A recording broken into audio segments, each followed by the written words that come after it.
আমি কিছু বুঝতে পারবো না। হ্যালো গাইস, আজ দেখাবো পানের বড়ু বানানো। হ্যালো, কিভাবে পানের বড়ু বানাতে হয়? পানের বড়ু বানাতে হলে প্রথমে কি করতে হবে? মাটি সমান করতে হবে। আপনি কি মাটি সমান করেছেন? এই যে মাটি সমান করতে হবে। এ হচ্ছে অর্পর ভাই, বড় ভাই, আর এই যে আরেকটা বড় ভাই অর্পর। ঠিক আছে, এরা কাজ করে না, এরা শুধু ফাইজলামি করে। আচ্ছা, যাই হোক, আপনাদের যেটা বলতেছিলাম, পানের বড়ু বানাতে হলে আগে যে জমিটাকে একদম সমান করে নিতে হবে। ঠিক আছে, তারপরে এইভাবে সুতা দিয়ে চারদিক দিয়ে সোজা করে মাপ দিতে হবে। তারপরে এরকম একটা লাঠি নিতে লাগবে, এক হাত সমান বড় গো। এই লাঠি দিয়ে এমনি একটা মাপ একটা খান এক হাত করে থাকবে, এমনি মাপ দিয়ে একটা খান তৈরি হয়। একটা খানে হচ্ছে এখানে আপাতত 4টা করে চটি দিয়ে একটা করে খান তৈরি করা হচ্ছে। তারপর হচ্ছে এটার উপরে ছাদ দেওয়া হবে। ঠিক আছে, এইভাবে। তারপরে এখান থেকে হচ্ছে পান নিয়ে এখানে লাগানো হবে।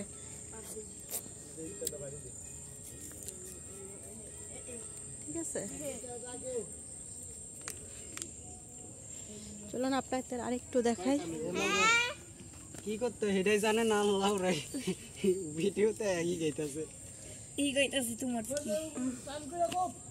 খুবছে দাও। এই যে এটা হলো না তো, এটা টান করে সোজা করে এইভাবে, এভাবে না, সুতাটা আবার ভুল হচ্ছে তো। আরে সুতা দাও না, তুই কেন রে? এটা কি? এটা টান দিব কে?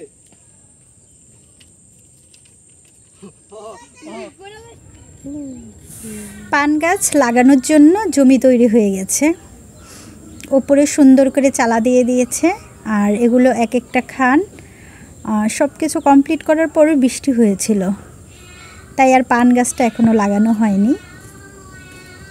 এখন পান গাছ লাগানোর জন্য জমি প্রস্তুত। চলুন কিভাবে পান গাছ লাগায় তা আপনাদের দেখায়। পানের লতাগুলো বড়, ওইখান থেকে বড় বড় লতাগুলো কেটে এনে এখানে লাগানো হচ্ছে। প্রথমে হচ্ছে পানের বড় লতাটাকে সোজা করে শুইয়ে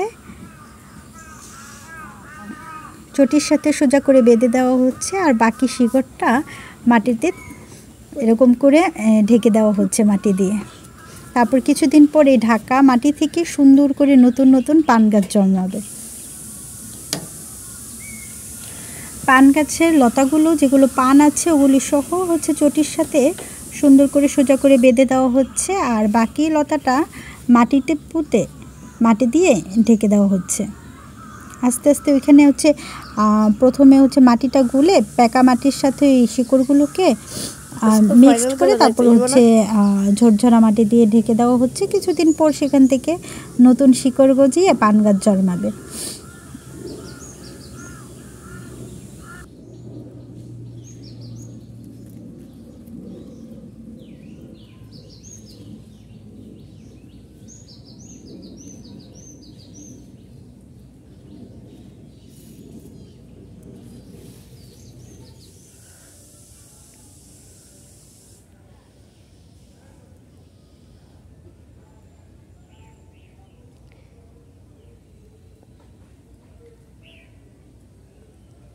দেখছো বাবা?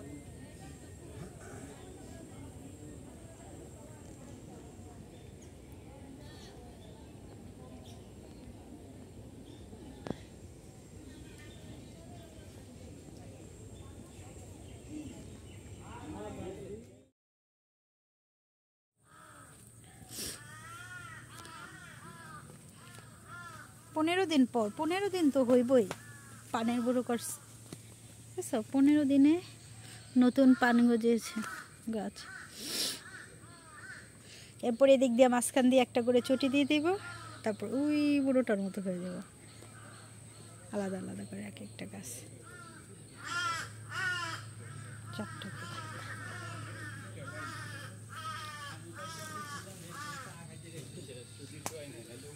কি সুন্দর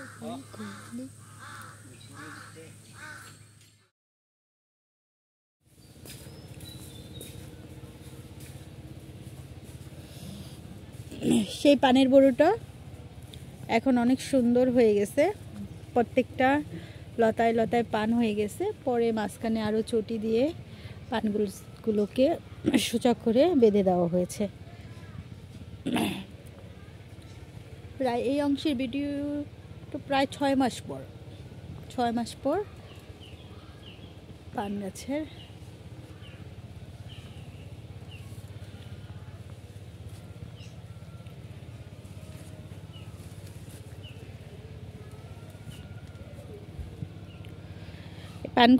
পানের লতাগুলো বড় হবে উপরে, আবার নিচ থেকে পান ছিঁড়ে আবার নিচে নামিয়ে দেওয়া হবে।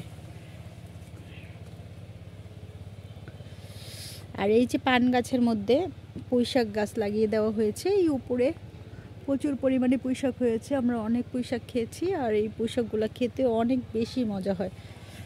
সাথে এই পান গাছের মধ্যে এই যে মরিচ গাছ লাগানো হয়েছে, এই মরিচগুলো খুব ঝাল হয়, কালো কালো মরিচ হয়।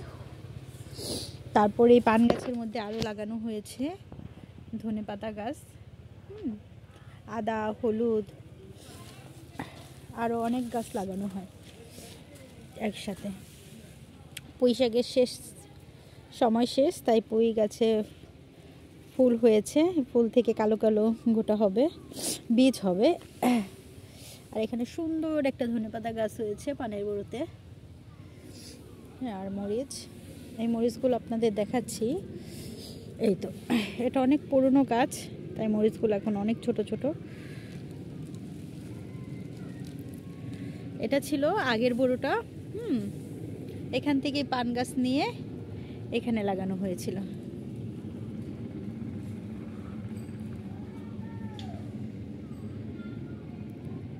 এই হচ্ছে পান গাছ লাগানোর প্রক্রিয়া, ছোট থেকে একদম বড় হওয়া পর্যন্ত আপনাদের দেখানোর চেষ্টা করলাম।